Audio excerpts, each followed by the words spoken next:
的莲友们，大家好，南无阿弥陀佛。师父这么写道：物无常，可以改变自己，对不对？你了解世间是无常。以前我们很贪求，很执着，拼命的把时间、生命花在那个我们希望所得到的东西，我们都把心思花在这个上面。但是要知道说，哦，你了悟了。原来是无常，无常是什么？这个是假的，会变啊！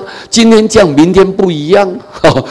如果你了解这个道理，你可以改变自己。我们就不要那么贪求，不要那么计较，对不对？对外在的东西能够平淡一点。所以各位能够改变你自己，你的心呢就宽敞啦，宽敞，不要被这些压得喘不过气来。所以我们了解无常，无常就是这外在都是一个变动的。它没有办法固定的，今天这样，明天不一样，这叫做无常。任何外在的一切东西，不管你眼睛看到的啊，你手接触摸到的，甚至于可能你思考脑筋里面所想的这一切万事万物，都是随时都在变动。所以佛在告诉我们：成住坏空嘛。成住坏空，成就出现了，住就一段时间，坏就慢慢的因缘会幻灭了，就开始瓦解了，开始破灭，到最后呢，空了，就是空了，成住坏空就空了，什么东西都不存在。所以各位，你如果了解无常，就可以改变你自己，让你不会那么大的烦恼。物烦恼犹如空花水月。如果你知道烦恼，烦恼又怎样？烦恼个人的角度不一样。我们说我担心这个，我操心这个，我好害怕这个，我们一直每天都在烦恼不断。但是它是空花水月，在空中种一个花是假的吗？水上的月，你看水上有月亮，你也是假的呀。所以你要知道说烦恼是因为我们自己的这种智慧判断能力还没有去很了解到说，原来这些假象都是因缘所产生的。这些假象，我们不要太在意不要太在意。不管好的，不管坏的，一切都会过去，一切都会过去。这些都是空花水月，所以我们不要被烦恼紧紧的绑住。这样子的话，你跳不开。你永远都没办法快乐，所以一定要注意，烦恼是个假的，不要去太担忧。勿生时，我们念佛才能解脱轮回。每天你看这一辈子死了，你下一辈子还会再来。你看他是不是来到人间呢？不一定，可能在地狱道，可能恶鬼道，可能畜生道。所以这个生死很可怕呀。你为了如何能够把生死了悟、觉悟了，你看生生死死，死死生生，一直生死轮回不断。我怎么样能够斩断？我不要再来生呢？我没有来生就不会死吗？对不对？你来生了一次，你现在在座各位，你们来投胎一次，你觉得幸福吗？不幸福。为什么？因为有生的苦、老的苦、病的苦、死的苦，种种的一切的苦，随时压得我们喘不过气来啊！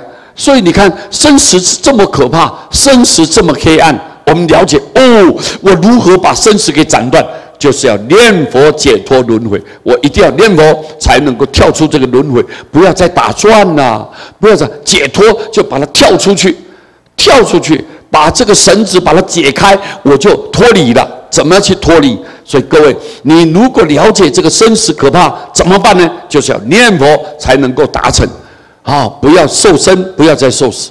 污浊，我如果了悟这个世间是一个污浊的，恶就是一个非常凶恶的地方，恶的人，恶的世间，知道吗？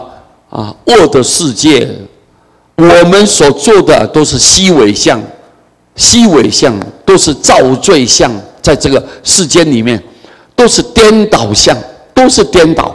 所以我们就了解这个是非常污浊肮脏的地方，而且很容易造恶造罪的地方。我们要发愿往生西方国，对不对啊？对，你想想看嘛，佛一再告诉我们叫做五浊恶世嘛，五浊恶世，这就很清楚的、明白的告诉你，就是这个世间不是久留之地，它随时都会幻灭无常，幻灭无常，各位对不对？而且多灾多难，痛苦难受，非常的难受。所以你看，我们活在这个世间，你看最近啊，哎呦，你知道吗？除了这个肺炎的病毒到处传染之外，你想想看，那个蝗灾、猪瘟、水灾、洪水泛滥，到处都发生。你想想看，这些东西就是在人世间出现，就是一个污浊、非常凶恶的地方。所以我们一定要想办法发愿往生西方，这个痛苦就结束了。因为那个地方叫极乐，不会出现任何对你生活上有任何痛苦、伤害、有压力，没有这些东西，所以才叫做极乐。没有一点痛苦才叫做极乐。所以我们要不要去啊？要去那种最美好的地方、最殊胜、最庄严的地方，只有在西方极乐世界。所以我们发愿，知道这个地方很肮脏，我们发愿往生西方啊，那就如愿以偿了，一切就我们把痛苦结束了。所以这一章呢，提供给各位大家参考。但是就是要悟什么？悟无常，悟烦恼，悟生死，悟浊恶。你要悟哦。你要悟，要觉悟哦，你要明白世间就是这样，你懂吗？对不对？啊，你看，你如果悟无常，你悟烦恼，悟生死，悟浊恶，那下面就告诉你，然后我们大家如果能做得到，我们这一辈子就跳脱了一切的黑暗、痛苦这些不幸的事情，我们就把它跳脱开来，一切都能够随心满愿，快快乐乐、幸福的过日子，对不对啊？好，谢谢大家，南无阿弥陀佛。